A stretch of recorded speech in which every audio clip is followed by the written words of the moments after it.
자, 잘 쉬셨죠? 예, 이제 신탁 등기 보도록 하죠. 신탁은 해마다 하나씩 꼬박꼬박 내는데, 신탁이란 것이 뭘까? 소유권을 맡기는 게 신탁일까요? 넘기는 게 신탁일까요? 소유권을 틀렸으니까 크게 말씀하세요. 맡기는 거, 넘기는 거. 하나, 둘, 셋. 아니, 말 안 해버리네. 자, 신탁은 소유권을 맡긴다 그러면 답이 안 나오고, 넘기는 게 신탁이에요. 그래서 이제 민법 공부할 때 명의신탁이라는 말 들어본 적 있어요? 명의신탁? 그 소유권은 이제 등기는 넘어갔지만 실제로 소유권은 위탁자격이 있는 것은 그건 명의신탁 걸리는 것이고, 신탁 등기는 대내적, 대외적 소유권 다 넘어가는 게 신탁입니다. 그럼 앞으로 소유자 누가 소유자가 되더라? 수탁자가 소유권을 갖는 것을 신탁이라는 말 쓰는 겁니다.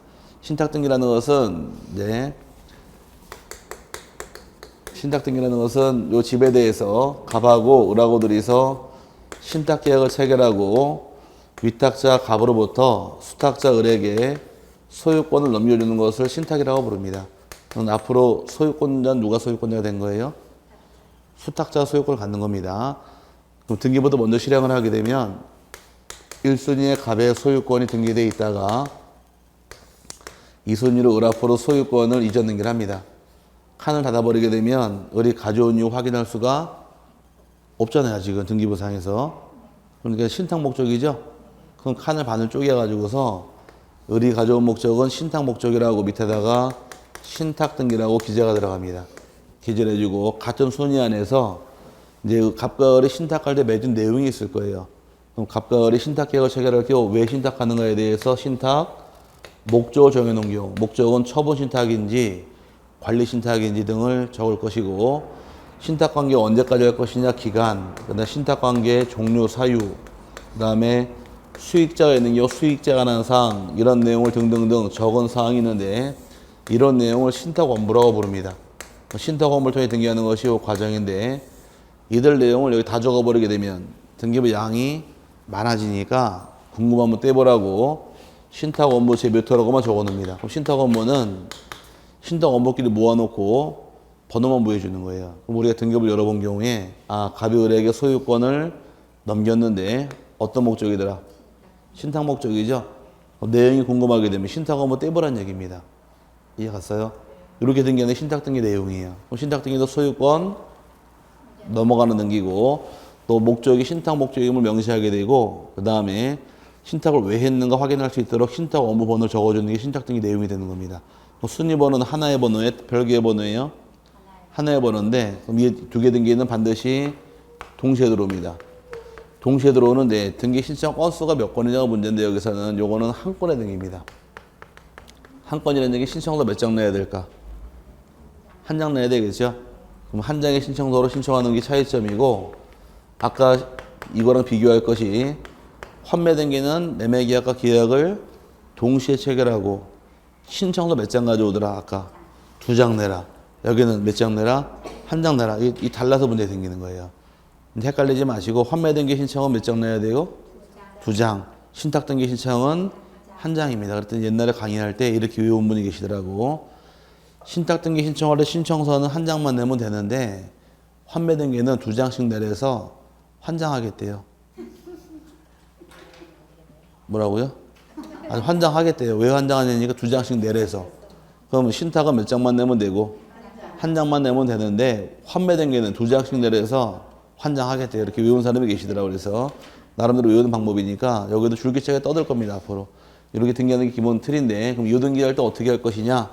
신청은 요등기할 때 원칙은 수탁자가 단독 신청할 등기입니다.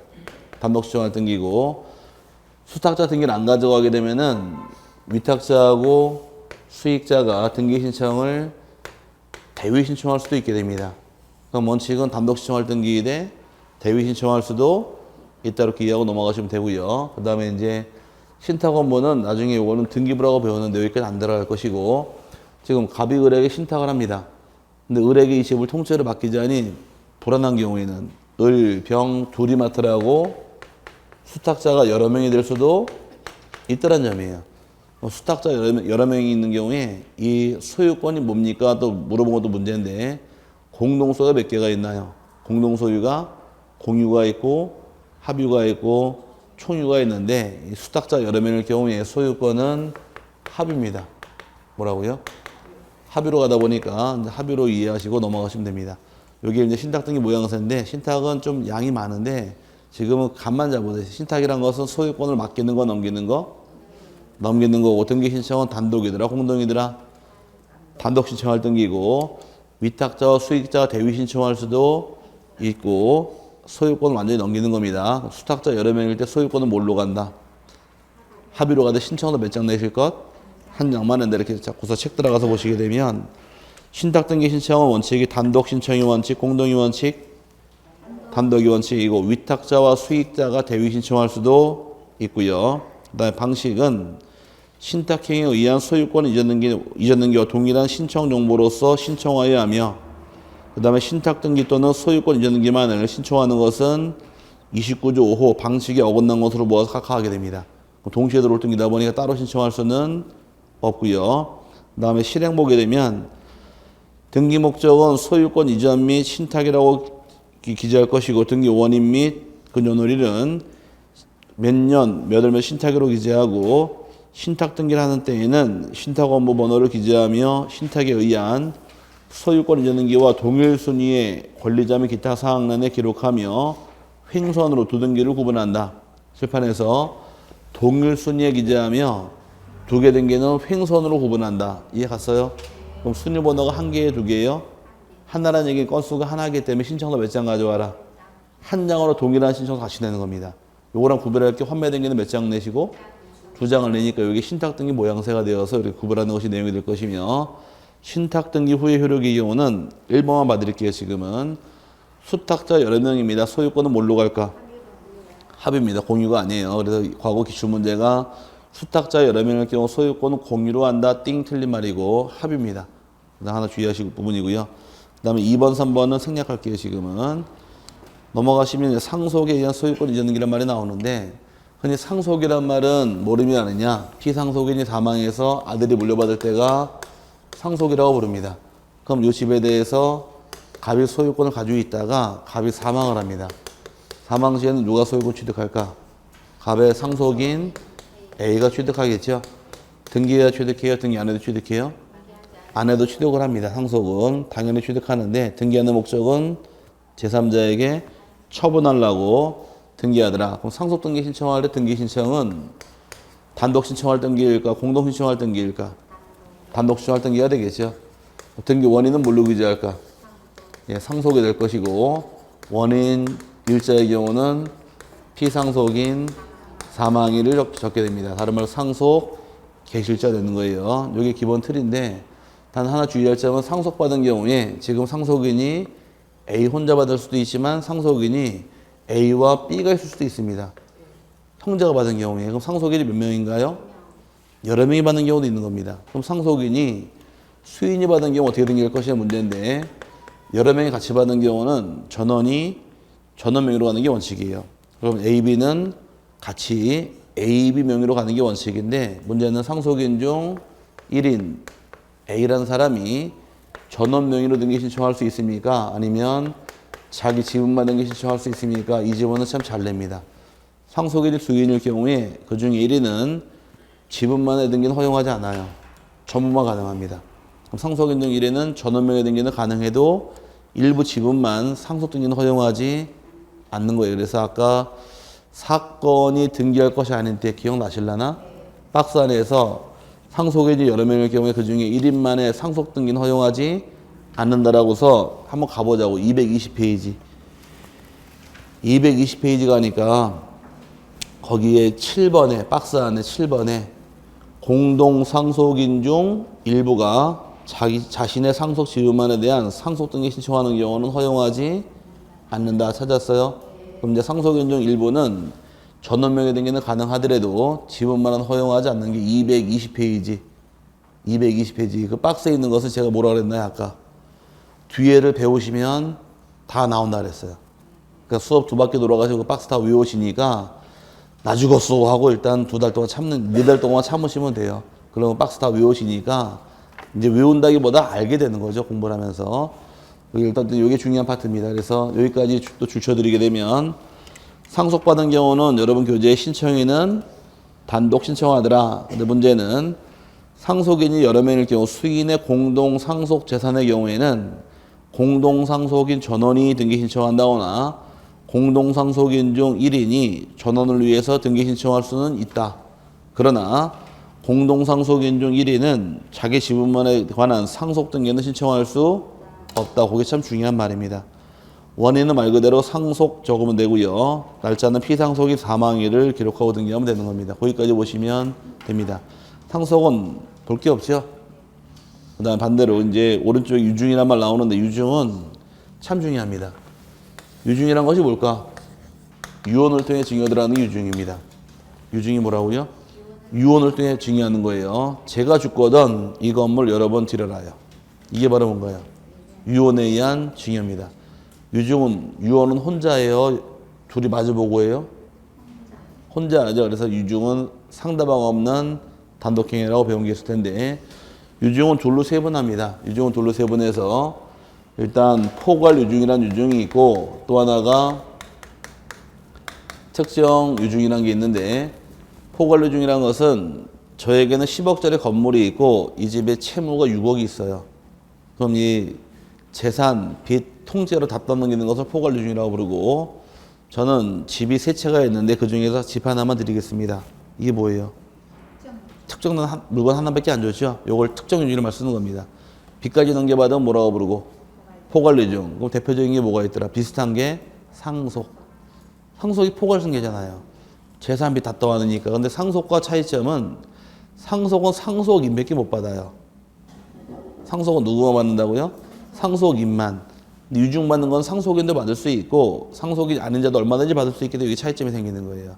상속은 상속인만 받을 수 있고 유증은 상속인도 받을 수 있고 아니면 상속인이 아닌 자도 줄 수가 있는 겁니다.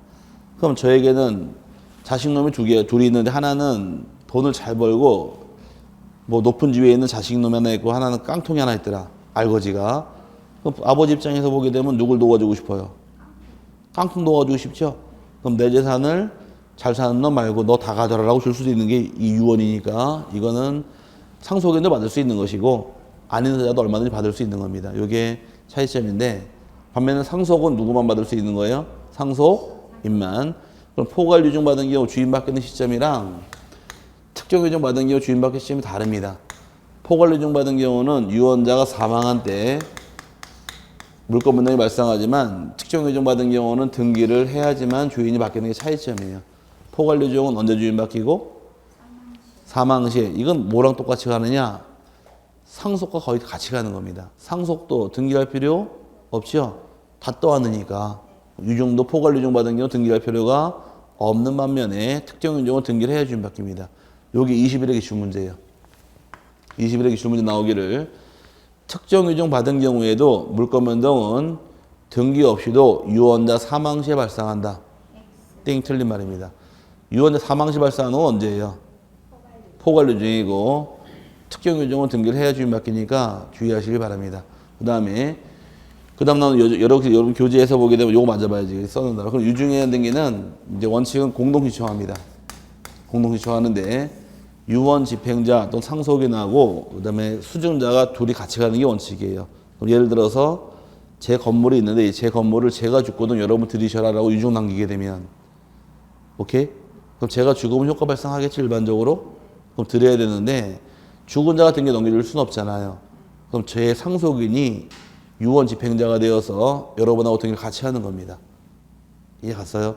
그럼 제 자식놈이 일반적으로 유언 집행자가 됐는데 제가 자식이 없는 경우는 등기 넘겨달라고 변호사 선임할 수도 있잖아요. 그럼 상속인이 될 수도 있고 변호사가 유언 집행인이 되어서 이제 등기 넘겨줄 수 있는 겁니다. 그럼 원칙은 공동으로 가는데 문제는 유언 집행자가 여러 명이 될 수도 있고 유언 집행인이 여러 명이 될 수도 있고 그 다음에 수증자가 받는 사람이 여러 명일 수도 있더라. 이때 등기 어떻게 할 것이냐 첫 번째 차이점인데 유언 집행자 여러 명일 경우에 등기 신청은 유언대로 등기하기 위해선 유언 집행인의 과반수 이상의 동의가 있어야지만 유언대로 등기하는 겁니다. 이건 시험에 중요한 건 아니고요. 수증자 여러 명이 있을 때 등기하는 방법은 전원이 전원 명의로 가는 게 원칙인데 예외적으로 여러 명 중에서 한 사람이 1인이 자기 지분만 등기 신청할 수 있습니까? 물어보는 게 잘 나오는 문제입니다. 상속은 자기 지분만 등기할 수 있었나요? 없었죠? 유증은 지분만 등기할 수가 있다. 이게 차이점이에요. 상속은 왜 지분만 등기가 안 되고 유증은 지분만 등기할 수 있을까? 이게 차이점이 생기는 부분인데 한번 따져보자고요. 자, 저에게는 두 분이 제 딸이 되세요. 내가 한참 아들 같은데 딸로 다져보자. 자, 두 분이 제 딸입니다. 그럼 제가 사망하면 제 딸 둘이 상속을 받겠죠? 그럼 서로 상속인끼리 서로 알아야 몰라요. 딸끼리 상속인끼리 서로 아냐고 모르냐고. 알면 전원명의로 가고 혼자만 하지 말란 얘기예요. 전원명의로 가더라도 각자 지분이 있으면 지분 팔아먹을 수 있으니까 권리 행사할 수 있다는 말이 나오는 거예요. 근데 제가 두 분이 모르시는 분이에요 지금. 오케이? 한 번도 본 적이 없는 사람한테 제가 죽고든 이 집을 두 분에게 드리려고 유언을 남깁니다. 그럼 서로 안다 그러면 같이 가면 좋겠지만 서로 모르는 경우는 상속처럼 지분 받는 못하게 막아버리게 되면 상대방 알 때까지 평생 등기하지 말란 꼴밖에 안 되는 거예요. 오케이? 그럼 서로 모르는 경우는 혼자라도 갈 길을 열어줘야 되니까 유증은 지분만 등기할 수가 있단 말이 나오겠지만 상속은 지분만 등기할 수 없단 말이 나오는 거예요. 그럼 쉽게 얘기해서 상속인끼리 서로 안다 모른다. 알면은 상속인끼리 다 가란 얘기고 너만 하지 말아라 이 뜻이고 유증받은 사람끼리는 알 수도 있고 모를 수가 있는 겁니다. 알면 다 같이 가면 되겠지만 모르는 경우는 혼자 갈 길을 열어줘야 되기 때문에 유증은 지분만 등기할 수가 있다는 말이 나와서 항상 같이 어울려 나와요. 주의할 부분이고 또 유증받은 부동산이 이번에는 미등기 유증 받을 수도 있고 그 다음에 등기된 거 받을 수도 있는데 이제 나눠서 여기도 참 잘 나옵니다. 미등기 받은 경우는 다시 둘로 세보네요. 포괄 유증 받은 경우도 있고 또 하나가 특정 유증 받은 경우도 있더라. 아까 보조등기 배울 때 보조등기할 자격은 대장상 최초 소유자하고 그자의 상속인하고 포괄 승계인은 보조등기할 수가 있다라고 강의했습니다. 그때 회사병도 보조등기할 수 있었고 포괄 유증받은 경우도 직접 보조등기할 수가 있다 그랬으니까 미등기를 포괄 유증받은 경우는 수증자 명의로 직접 소유권 보조등기하면 끝나는 겁니다. 바로 등기할 수 있고 반대로 특정 유증받은 경우는 포괄 승계가 아니기 때문에 직접 등기할 수가 없어요. 만약에 이건희 씨가 본인이 소유하는 토지 한 필지를 저에게 유증한 경우 특정 유증받은 경우에 이건희 씨가 사망하게 되면 제가 등기할 수 있겠죠. 제가 포괄 승계인이에요. 특정 유증은 포괄 승계가 아니잖아요. 그럼 제가 보조등기할 수 없으니까 이건희 씨의 상속인 이재용이 먼저 이재용 씨 앞으로 상속인 명의로 소유권 보조등기부터 먼저 한 다음에 수증자 명의로 제 명의로 소유권 이전 등기라는 거지 제가 바로 보조등기할 수 있는 건 아니라는 얘기입니다. 똑같아요? 달라요 지금? 다르죠? 다르니까 문제가 되는 거예요. 똑같은 문제가 안 돼요. 그럼 포괄 유증 받은 경우는 등기 어떻게 하시고 수증자가 직접 보조 등기할 수가 있는 반면에 특정 유증 받은 경우는 직접 등기할 수가 없고 상속인 명의로 보조 등기부터 먼저 한 다음에 수증자 이전 등기하는 것이 절차가 되므로 두 개 비교해서 정리하시되 요 지문은 24회, 25회, 26회 계속 나오는 지문이에요. 24회 시험이 2013년도인데 이때 개정이 된 겁니다. 개정이 되면서 쭉 달고 들어왔으니까 보조등기 나오면 또 나오는 지문입니다. 이 두 개 비교해서 꼭 잡아놓고 넘어갈 부분이고 반면에 등기된 거 받은 경우는 앞서 배울 때 기억이 난 게 남아있으면 좋은데 지난주에 강의할 때 매매계약을 12월 1일 날 매매계약 체결하고 12월 31일 날 등기하기로 계약을 체결했는데 15일 날 매도인이 사망했더라. 그 매매계약 체결하고 사망하게 되면 매매가 빨라요? 사망이 빨라요? 매매가 빠른 경우는 상속 등기할 필요 없이 등기를 바로 넘길 수가 있다고 그랬어요. 그럼 상속 등기를 하고 안 하고 차이점은 매매가 빠르냐 사망이 빠르냐예요. 그 매매가 빠른 경우는 상속 등기할 필요 없고 사망이 빠른 경우는 상속 등기를 하고 넘기는 거예요. 그럼 유증을 하고 사망했다는 얘기는 유증이 빨라요? 사망이 빨라요? 유증이 빠르니까 등기된 경우는 상속 등기할 필요 없이 수증자 명의로 바로 이전 등기할 수가 있다라고 정해놓은 것이 여기에 대법원 예규입니다. 근데 여기 25의 기출 문제예요. 25의 문제에서 등기된 걸 받은 경우는 상속인에게 상속 등기를 실행하여야 수증자에게 이전 등기 신청할 수 있다. 땡 틀린 말. 원칙은 상속 등기할 필요 없습니다. 뭐가 빠르기 때문에. 유증이 빠르기 때문에. 근데 문제는 상속인들이 모르고 유증된 걸 모르고 상속 등기를 모르고 실행해 버려요. 상속인들이 알고 봤더니 유증한 부동산입니다. 그럼 넘겨줄 경우 이 실행한 요 상속 등기를 말소해야 넘겨주느냐 말소할 필요가 없느냐 이게 문제인데 실행한 등기 말소하지 않고 바로 넘기면 끝나는 거예요. 그럼 등기된 부동산 미등기 서로 등기 과정이 다르기 때문에 여기를 잘 겁니다. 그 다음에 책은 줄 쳐드릴게요. 그 다음에 등기 원인은 뭐가 되느냐 등기 신청할 때 원인은 말 그대로 유증이 되는 것이고 뭐라고요? 유증이라고 기재하게 되고 그 다음에 원인 일찰 적을 당시에는 원칙은 유언자가 사망일을 적는 게 원칙입니다. 사망일 기재해야 돼. 단 유증에 조건이 붙은 경우도 있고 기한이 붙은 경우도 있더라. 조건 붙은 경우는 조건 성취를 기재하게 되고 기한이 붙은 경우는 기한 도래를 적어서 등기일에 적는 것이고 근데 과거에 기출 문제 또 한번 나오기를 유증에 조건이 붙은 경우에도 유언자 사망일을 원인일자로 기재한다. 틀린 말이에요. 이때는 조건 성취일자가 됩니다. 자, 한번 따져보자고. 제가 주거든 여러분에게 제 집을 증여하겠대요. 가지시래요. 효과 언제 발생해요? 죽으면 되죠? 그날짜 사망일이에요. 근데 제가 주거든 여러분에게 제 집을 들이시는데 그냥 드리는 게 아니라 이번 시험에 합격하면 드리래요. 그럼 죽었다고 받아요? 아니면 합격하면 받아요? 합격하면 받으니 이건 죽었다고 받는 게 아니라 성취해 받는 거 조건 성취. 반대로 제가 주거든 집을 들이시는데 그냥 드리는 게 아니라 죽은 날로부터 1년 딱 되는 날 드리래요. 그럼 1년 지내야 받을 거 아니에요. 이건 기한이 도래해야 되니까 그래서 조건 성취나 기한 도래 효과 발생하므로 여기 예외 규정이 되어서 여기까지 잡아 놓으시고 유증의 내용이 이제 유류분을 침해하는 경우 유류분을 침해하는 경우 등기를 각하안에 실행하는 때 문제인데 유류분 침해에도 등기는 실행해 줍니다. 각하를 안 해요. 유류분이 뭘까? 유류분이란 것은 상속인에게 주어진 최소한의 권리가 유류분이라는 겁니다. 유류분이 뭐라고요? 상속인에게 주어진 최소한의 권리. 이게 뭔 말이냐? 자, 일로 와야지. 두 분 계시니까. 두 분이 계신데 기분 나빠도 참으세요. 아니, 참으셔야 돼. 네. 이쪽 계신 분이 제 처고, 이쪽 계신 분이 제 첩이에요. 아니, 이게 우쩍하는 게 아니라 제 처가 있고 제 첩이 있어요. 이건 1년 내내 이렇게 강의를 할 거예요. 제가 10억짜리 건물이 있는데 이 건물을 두고 제가 사망을 하게 되면 이 건물 10억짜리 건물 누가 가지고 와요? 처예요? 첩이에요? 처가 다 가지고 가죠? 상속권이 있으니까 얼마? 10억 다 가져가는 겁니다. 여기까지 갔어요. 근데 나는 첩이 더 좋아. 그래서 내가 죽거든 이 10억짜리 건물 첩을 다 주라고 유언을 남겨버립니다. 나쁜 놈 보듯이 말고 예를 드는 거지 이거. 그럼 이 10억짜리 건물을 첩이 다 가져가게 되면 제 배우자 처 입장에서는 먹고 살 길이 없잖아요. 너무 부당하지 않나요 이거? 그러다 보니까 남이 다 가져가게 되면 상속인에게는 최소한의 권리 인정을 해줘요. 그럼 이제 직계 존비서까지 존속교서까지는 자기 지분의 2분의 1까지 인정받는 거예요. 그럼 내가 10억을 다 주라 했다 할지라도 10억 중 5억은 찾아올 권리가 인정이 되는 겁니다. 여기 유류분이라는 거예요.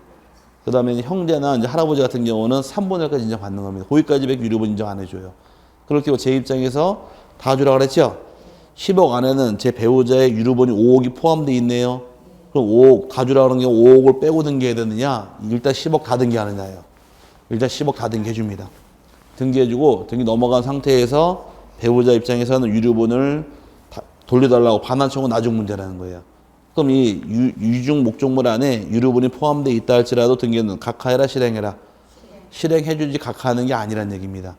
나쁜 놈 보지 말고. 그래서 예전에 그 뉴스에서 보신 분 계실지 모르겠지만 연세대학교에 어떤 독지가가 자기가 주거든 156억인가를 다 기증을 했어요. 그래서 연세대학교로 156억에서 넘어갑니다. 재산이. 다 넘어간 상태에서 상속인들이 반환 청구했습니다. 돌려달라고. 반환 청구해서 반 돌려주라고 판결이 나왔어요. 그게 뭐예요, 바로? 그게 유류분이라는 거예요. 그럼 죽은 자는 돈 많은 사람 죽어서 호랑이는 가족을 남기고 사람은 이름을 남기는 게 아니라 돈을 많은 사람 죽어서 유류분을 남기고 죽어요. 뭔 말인지 가실라나? 그럼 우리나라는 기부 문화가 발달되어 있질 않죠. 어떻게 하면 세금을 떼먹을까 그런 연구하는 나라니까. 근데 미국 같은 경우는 세금을 떼먹게 되면 처벌받는 게 살인죄랑 같이 처벌받아요. 셉니다. 그래서 걔네들은 세금을 포탈했다 그러면 그거는 거의 살인죄랑 동일하게 취급받다 보니까 세금 포탈을 함부로 못해요. 그러다 보니까 걔네들은 뭐가 발달하느냐. 수익이 많아지면 세금 많이 내니까 우리의 세율이 아마 소득세 2배 이상 되는 걸로 알고 있는데 미국의 그 소득세 세율이 걔네들은 돈을 안 남기려고 기부를 많이 하는 거예요. 기부를 많이 할수록 소득이 감소가 되니까 세금 덜 내려고. 근데 우리나라는 어떻게 해요? 세금 덜 내려고 카드만 현찰점은 까줄게 이러잖아. 아닌가? 아니 물건 대금 납부할 때도 현금 좀 깎아주잖아요. 맞죠? 너 카드 결제하는 것도 어디 가서 자동차 수리할 때도 현금 좀 까주세요. 그러면 까주더라고. 그렇지 않나요? 네, 서로 이제 그런 게 있는데 우리나라 참 좋은 나라입니다. 아직까지. 근데 지금은 많이 발달됐더라고요. 작년하고 올해 비교해보니 작년 같은 경우는 학원 강사들은 이제 사업자로 돼 있어요. 저희들은. 이제 개인 사업자로 돼 있기 때문에 5월 종합소득 신고가 들어가는데 작년까지는 이것저것 다 떼가지고 다 첨부를 했는데 올해 5월달 지난 5월달 보니까 세무서 자료에 다 찍혀 있더라고. 대중교통 이용한 금액이 얼마인지 쭉, 자동차 보험 드는 게 얼마인지 쭉, 연금 드는 거 쭉 다 찍혀가지고서 그냥 세무사한테 해주세요. 그러니까 그거 다 되더라고 그냥 그 안에. 얼마나 투명하게 되는지 다 온라인이 돼 있는지 빼도 박도 못하고 그냥 끝나버리더라고. 그러니까 옛날같이 뭐 이렇게 뭐 가짜로 써가지고 이렇게 하는 건 없고 대신에 이제 저희가 혜택 보는 건 뭐가 혜택 보느냐. 개인 사업자 돼 있다 보니까 술 먹는 돈 있죠 왜?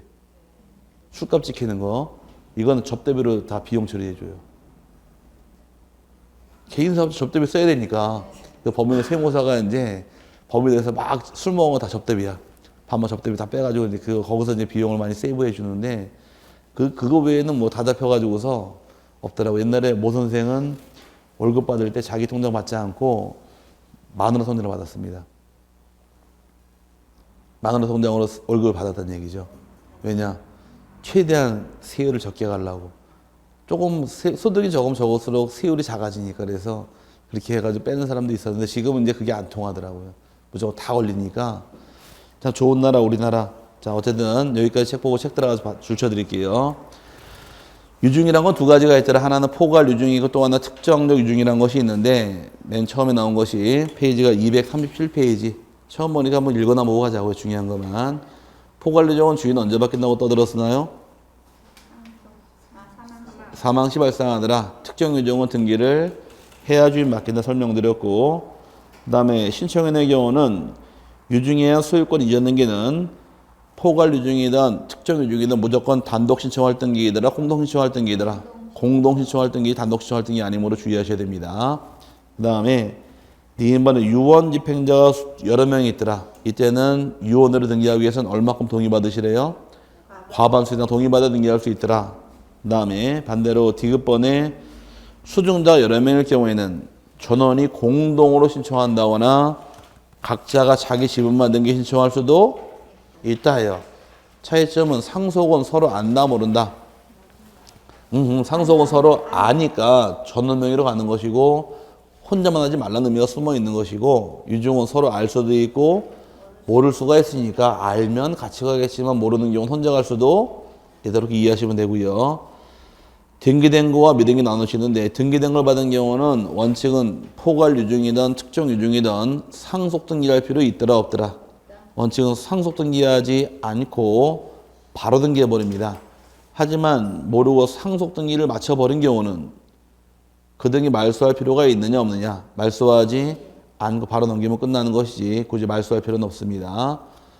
미등기 받은 경우는 둘로 나눠요. 포괄 유중 받은 경우와 또 하나 특정 유중 받은 경우. 포괄 유중 받은 경우는 수증자가 직접 자기 명의로 보존등기 신청할 수 있겠지만 특정 회정 받은 경우는 직접 등기할 수 없으니까 상속인 명의로 먼저 보존 등기를 먼저 실행한 다음에 수증자에게 이전 등기를 하는 것이 절차이므로 두 개가 달라서 잘 나오는데 이 파트입니다.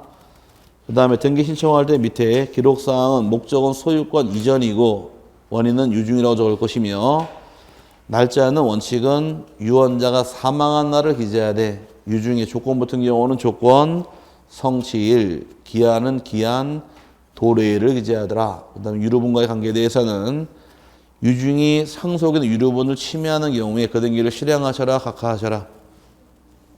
유류분 침해했다고 등기를 각하하는 것은 아닙니다. 실행해 주기 때문에 거기까지 보시면 되고, 유류분이 뭐라고요? 네, 그거예요. 반이 아니라 상속인에게 주어진 최소한의 권리. 뭔 말인지 아시겠죠? 여기서 누가 나오더라? 이렇게 처와 첩이 나오는 겁니다. 이렇게 해서 처와 첩을 제가 예를 들어서 강의를 했더니만은 이제 1년 뒤에 합격을 하신 다음에 저는 여러분들 이름을 못 외워요. 누구라고 얘기해줘도 이름을 못 외워요. 왜? 학원 한두 개 나가야지 이름을 기억하지. 해마다 그 살이 자꾸 바뀌다 보니까 그 이름을 외울 수는 없게 돼 있더라고. 그러니까 못 외우니까 나중에는 전화번호가 이제 문자를 처음 보는 문자가 이제 학원에 물어봐서 알았는지 전화 왔더라고요. 궁금한 게 있다 질문한다고 그래서 왔는데 누군지는 알아 대답을 해줄 거 아니에요. 그래서 누구십니까? 그랬더니만은 북구의 첩입니다. 이렇게 얘기하더라고. 그래서 아 누군지 알겠다 그래가지고서 오랜만입니다. 그래 잘 있었죠? 그러고서 이제 대화가 터졌는데 나중에는 이제 노원의 첩 그러면 이제 알아들을 겁니다. 이름 가지고 모르겠고 그래서 저는 이제 제 핸드폰 보면은 나중에 기회 되면 보여드릴 수 있는 시간이 될지 모르겠지만 저는 어떤 사람 이름을 저장을 안 해놔요. 사람 이름 못 외우니까 이제 전화번호를 알게 되면은 이름을 얘기하면 다 까먹으니까 이런 식으로 저장해 놓습니다. 2016년 노원 첩, 2016년 노원에 처 이런 식으로 저장해 놓고 우리 같이 밥 먹은 경험이 있다. 갈비탕 먹었으면 노원에 갈비탕 이렇게 해야지 기억을 하더라고. 이름 가지고 저장해 놨더니만 도저히 모르겠어요. 이게 왜냐하면은 학원이 올해 26회 지난 시험에 제가 강의 나간 학원이 10개를 나갔어요. 학원을. 그 공시법 같은 경우는 이렇게 6일 강의하는 학원도 있는 반면에 격주 강의하는 학원도 있습니다. 한 주는 세법이 강의하고 한 주는 공시 강의 이런 식으로 나눠서 그러면 한 주는 여기 가면 한 주 다른 데 잡아야 될 거 아니에요. 이렇게 잡다 보니 두 개가 겹쳐가지고서 이제 가는 그 10개가 됐는데 올해 이제 지난 올해 26개 시험은 화요일 날에 3권을 뗐어요. 시간이 없으니 해달라고 부탁은 하는데 갈 시간이 없으니까 아침에 가서 구로동 가서 1시간, 3시간 강의하고 점심 먹고 화곡동 가서 강의하고 저녁 굶고 여기 와서 또 강의하고 집에 가서 밤에 밥 먹고 그리고 또 자고 또 나가고 아침에 그러니까 강사들이 배들이 많이 나와 있지 않나요? 세법 강사 빼고는? 맞죠? 세법 교수님 우리 저기 아니 야간반 세법 교수님 빼고는 야간반 쌤도 나왔죠? 배가 나올 수밖에 없는 게 우리는 강의 끝나 밤에 먹어야 되니까. 저희는 아직까지 아직 동그랗지도 않고 아직 반달 모양이고 저희는 자 어쨌든 그 먹어서 살찔 수밖에 없는 게 저희 입장인데 학원 강사 쳐놓고서 중개사 강사 쳐놓고 살 안 찐 사람이 없더라고. 정말 배가 볼록볼록 다 나와 있어요. 야간반은 이동기 교수는 안 나왔다. 그 체질이 그렇고 그 사람은 아무리 먹어도 그 사람 안 찌더라고요. 원래 마른 사람이에요. 그 부러워요? 전 안 부러워. 불면 날아갈 것 같아가지고 자 어쨌든 간에 여기까지 유증에 대해서 소유권 파트 잘 나옵니다. 그 다음에 지상권, 지역권부터는 아직은 안 배웠을 테니까 가볍게 보세요. 지상권, 지역권, 전세권, 저당권까지 쭉 나갈 텐데 지상권이란 권리는 타인 토지에서 건축물, 공작물, 수목을 소유하기 위해서 남의 땅을 이용하는 권리를 지상권이라고 부릅니다. 그럼 남의 땅을 이용할 때는 왜 이용하는가? 등기할 때 목적을 적어야 되고 얼마큼 이용하는가 범위를 적게 됩니다. 그럼 지상권 등기할 때는 지상권 등기는 토지 소유자하고 지상권자가 등기 신청을 공동 신청하게 되고 반드시 적을 사항은 두 가지입니다. 하나는 지상권의 설정, 목적하고 범위를 적어라. 목적을 적으라는 얘기는 목적 구체적으로 적어야 됩니다. 구체적으로 건축물인지 공작물인지 수목임을 명시해야 돼요. 지상권 혹시 배우셨어요? 지상권 민법 시간에 배웠으면 지상권의 경우에 기간이 중요합니다. 석조, 석회조, 연화조 같은 이 돌로 된 건축물의 경우는 최단기간이 제일 짧은 게 30년이에요. 땅 빌려 쓰는 게. 목조 건물은 15년, 공작물은 5년이란 기간을 적용받기 위해서는 목적을 적어야 됩니다. 그럼 내가 남의 땅 빌려서 돌로 지은 건축물, 시멘트로 건물 지고 살기 위해서 땅 빌렸다. 그러면 최단기간 보증받는 게 30년 보장 받는 겁니다. 길어요, 짧아요? 길죠? 지상권이 그런 목적입니다. 그러면 어떤 목적인가 목적을 적게 되고, 그다음에 범위를 적는데 범위는 토지 전부일 때 전부라고 적으면 되고, 일부일 때 범위만 적으면 되는 겁니다. 도면 전부에서. 이 두 가지 기재하는 게 반드시 기재할 사유고, 반면에 지료 같은 건 적어두고만 안 적어도 상관은 없습니다. 여러분 교재 두 개만 체크하세요. 지상권 설정할 때 반드시 적을 사항은 설정의 목적과 또 하나 범위 적어라. 찾았나요? 물어보도 그거밖에 안 물어봐요. 목적, 범위 두 개는 반드시 적게 되고, 이 둘 중에 하나 빼먹게 되면 등기는 각하당합니다. 반대로 임의적 기록사항은 뭐 존속 기간 밑에, 그다음에 지료 많이 나와 있지만 이건 보는 거 아니에요. 뭐만 보시면 돼요? 반드시 적을 사항만 기억하시면 아닌 것들은 따로 미룰 필요 없으니까. 그래서 반드시 적을 사항만 기억하시면 되고, 넘어가게 되면 이제 구분지상권이라는 말이 나오는데, 구분지상권은 이제 토지의 지상을 이용할 때 지상권이고, 구분지상권에 의한 권리는 토지의 일정한 범위 상하를 이용하는 권리가 구분지상권이라고 부르는 겁니다. 구분지상권은 어디를 이용한대요? 토지의 공중이나 지유 이용할 때 구분지상권 그러는데, 이 강의시 여러 번 토지라고 가정을 하고, 한전 쪽에서 여러 번 토지 위로 고압선 지나가도록 땅을 빌려 쓰재요. 그럼 이건 지상을 이용하는 권리예요? 공중을 이용하는 거예요? 공중을 이용하는 거죠. 이거를 구분지상권이라고 부르는 겁니다. 구분지상권도 지상권이니까 등기 신청할 때 공동신청을 통해서 등기하는 것이고, 목적이랑 범위 기재할 차이점이 이제 두 개가 차이가 죠. 여기서는 목적으로 기재할 때 여기는 건축물, 공작물, 수목이라는 목적으로 지상권 설정할 수 있지만, 구분지상권의 경우는 목적을 적을 당시에 수목은 제외가 됩니다. 수목을 목적 설정할 수는 없게 돼 있으니 요거 하나 차이점이고, 그 다음에 일반적인 지상권의 경우는 범위를 표시하기 위해서 도면을 첨부합니다. 도면에다가 범위를 표시해서 도면을 제출하게 되어 있는데, 구분지상권의 경우 범위를 표시하기 위해서 어떤 경우도 도면을 제공할 필요는 없습니다. 도면을 왜 제공 못하느냐? 우리나라 지적법은 몇 차원 지적인가요? 2차원, 3차원? 2차원이죠. 그럼 토지 수평만 보고 다루다 보니까 이 도면에는 공중 지하를 표시할 수가 없게 돼 있어요. 그래서 도면을 첨부하는 게 아니라 범위만 구체적으로 지상 100m에서 150m까지 기재하는 거지 도면 첨부하는 경우는 없습니다. 그래서 일단 구분지상권은 무엇이 제외가 된대요? 수목이 제외가 되고, 도면을 첨부하는 경우는 있다 없다?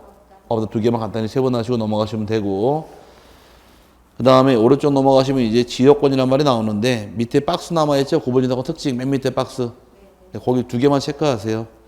구분지상권의 경우는 수목을 목적으로 설정할 수는 없고, 2번이 범위가 다른 범위를 표시하기 위해서 도면을 첨부할 수 없으며 구체적으로 기록만 하면 되는 겁니다. 두 개만 체크하시면 돼요. 아직은 3, 4번은 아직 배울 때가 아니니까. 그래서 수목은 제외됩니다. 도면 첨부할 수 있나요? 없어요. 이게 두 개의 차이점이 발생할 것이고, 그 다음에 이제 지역권 등기란 말이 나오는데, 지역권이라는 권리는 자기 토지의 편익을 위해서 타인 토지 이용할 때가 지역권 그럽니다. 지역권의 경우는 이렇게 도로가 있다고 가정을 하고, 필지가 두 필지가 있는데 A 땅이 있고 B 땅이 있더라. A 땅은 도로에 접해 있으니까 대지가 될 조건을 갖춥니다. 건축법상. 근데 B 땅은 대지 접해 있나요? 도로에? 안 접해 있는데 이런 땅을 뭐라고 불러요?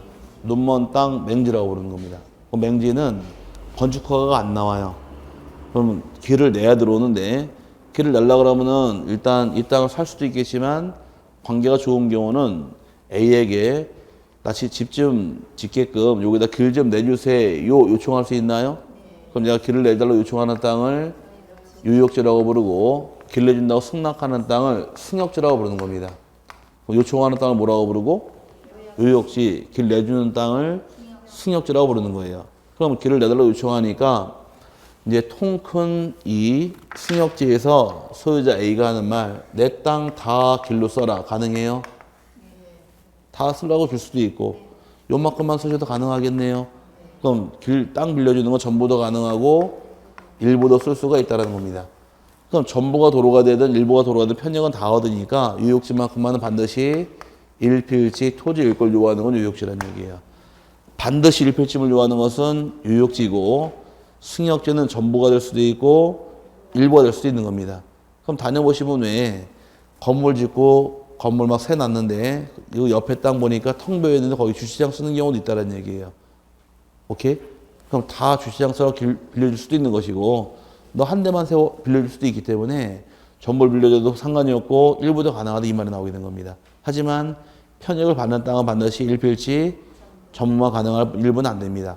이게 지역권의 뜻이에요. 지역권이라는 것은 이게 지역권 대상입니다. 요거는 통행지역권이라고 부르는 거예요. 그럼 지역권 등기할 때 반드시 적을 사항은 일단 둘이서 공동으로 신청하게 되어 있는데 적을 사항은 일단 지역권 왜 설정했는가 목적을 적어야 됩니다. 목적은 통행지역권인지 인수지역권인지 관망지역권인지 목적을 적어야 돼요.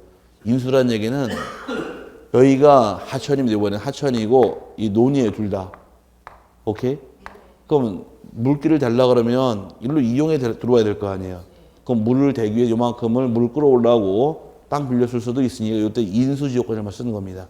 그럼 관망지역권도 가능한데 여기는 통행지역권인지 아니면 인수지역권인지 관망지역권인지를 적으란 거예요. 관망이란 것은 해운대 가보신 적 있어요? 해운대 가는 바닷가가 이렇게 있고 백사장 이렇게 있고 여기 지금은 또 있는지 모르겠지만 옛날에 갔을 때 조선 호텔이 있었습니다. 지금도 있나요? 지금은 없어졌나요? 모르겠어요. 저도 이제 가본 게 10여 년 돼가지고서 부산에 강의 다니지만 해운대는 아직 안 가봤습니다. 지금 부산에 계속 지금도 부산 강의를 다니거든요. 지금도 울산, 부산 있을 동안 내려가서 강의를 하는데 그쪽은 사람이 굉장히 많아요. 수강생들이. 아주 지금 부산이 화랑인 것 같아요. 부동산 시장이. 그래서 학원마다 한 300명 앉아있으면 그 학원은 많은 인원이 아닙니다. 그 정도로 학원 인원이 많은데 야간반 강의하다 100명씩은 앉아있어요. 그러니까 강의할 만나죠. 강의 인원이 많다는 얘기는 힘도 솟고 또 새로운 교류도 많이 생기니까 그런 쪽이 상당히 좋은데 어쨌든 이때 가니까 여기 조선호텔이 제 기억에 한 5층 건물밖에 안 됐습니다. 전망이 좋잖아요. 근데 여기다가 건물을 딱 세워버리면 이 건물 뭐가 돼버리나요? 호텔이 아니라 뒷골목 여인숙 돼버리잖아요. 그럼 이 앞에 건물 못 짓게 막아놔야겠네요. 이런 게 내 조망권을 위해서 건물 못 짓게 막는 권리가 관망지역권이라고 부르는 거예요. 안더스탠드? 그럼 여기는 행위를 막을 목적으로 지역권 설정하는 겁니다. 이해 갔죠? 어떤 건 상관은 없어요. 제한이 없기 때문에 목적만 적어주면 되는 것이고 그 다음에 범위를 적어야 됩니다. 범위 적어라는 얘기는 유역지일까 승역지일까? 범위 적어라는 것은 땅이 두 개가 있잖아요. 승역지랑 유역지. 그럼 승역지를 범위를 적을까? 유역지를 적을까? 승역지를 기재하는 겁니다. 유역지는 적을 필요가 없어요. 왜? 반드시 일필지니까. 근데 승역지는 전부도 가능하고 일부도 가능한 일부일 때 이때는 도면을 첨부하는 것이 내용이고 전부일 때 전부라고 적으면 되는 겁니다. 하지만 유역지만큼만은 반드시 일필지니까 범위를 기재할 필요는 없는 겁니다. 그 다음에 길을 빌려주는 땅이 승역지죠. 빌려 쓰는 땅 유역지니까 빌려 쓰는 땅이 어떤 땅인가 확인을 위해서 유역지를 기재하고 등기하는 것이 기재 사유예요. 이거 가지고 등기 신청은 승역지 신청하는 겁니다. 등기 신청을 어디다 신청하라고요? 요 기본적인 사항을 적어서 승역지에다 등기 신청이 들어가는 거예요. 그럼 지역권은 지하물권인데 어떤 땅이 지하물권일까? 유역지 지하물권, 승역지 지하물권? 승역지 지하물권이 되는 겁니다. 승역지에 제한되고 있으니까. 유역지 편익만 얻고 있잖아요. 그럼 제한당하는 사람 누구예요 지금? 승역지입니다. 물어넣어 볼까요 그러면? 겨울철에는 뭐가 올까? 겨울철에 잘 오는 거.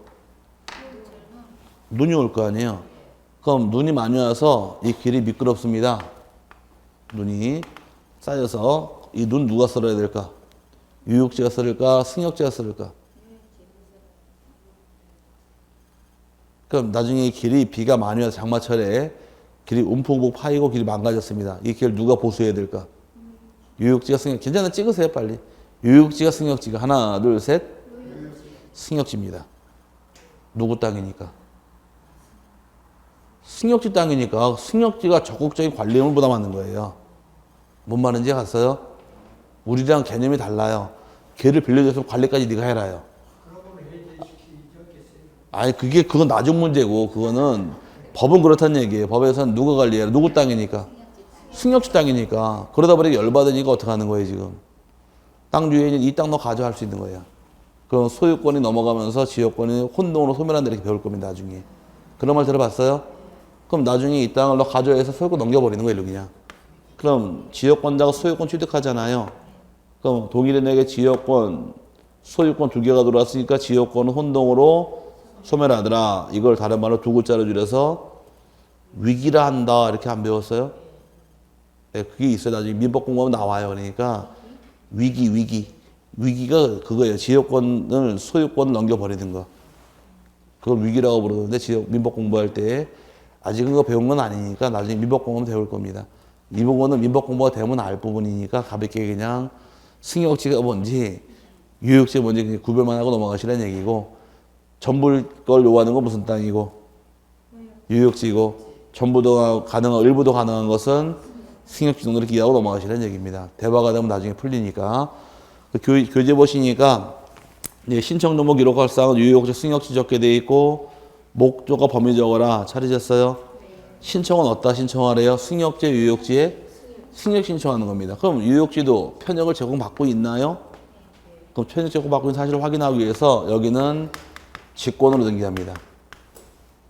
그럼 땅이 두 개가 있는데 하나는 승역지가 있고 또 하나는 유역지가 있더라. 신청하는 것은 어디고? 승역지 신청하게 되어 있는 것이고 등기가 끝나게 되면 유역지가 편입받고 있다는 사실을 알리기 위해서 직권으로 등기해줘요. 그럼 신청하는 것은 승역지고 유역지는 직권 등기가 된다. 두 개 세분하기도 공부입니다. 그래서 여러분 교재에서 승역지 지역권은 찾으셨나요?